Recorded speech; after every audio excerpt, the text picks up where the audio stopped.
Kampanye Capres Ganjar ini permintaan rakyat Maluku yang disampaikan Karel Ralahalu. Calon Presiden RI Ganjar Pranowo kampanye terbuka di Lapangan Merdeka, Kota Ambon, Senin 29 Januari 2024. Saat kampanye berlangsung, warga menyampaikan sejumlah permintaan kepada mantan Gubernur Jawa Tengah itu. Permintaan disampaikan oleh mantan Gubernur Maluku, Karel Albert Ralahalu yang mewakili masyarakat. Adapun permintaan tersebut yakni mencabut moratorium pemekaran Maluku.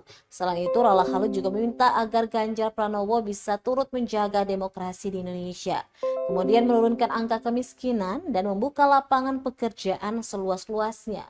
Permintaan lainnya juga disampaikan Deva yang merupakan perwakilan dari kaum penyandang disabilitas tuli. Deva menginginkan adanya akses yang ramah bagi kaum penyandang disabilitas. Hal itu disampaikan melalui bahasa isyarat yang kemudian juga dituliskan di punggung Ganjar Pranowo. Maluku akan menitipkan harapan juga buat Bapak. Sebelum menitipkan harapan,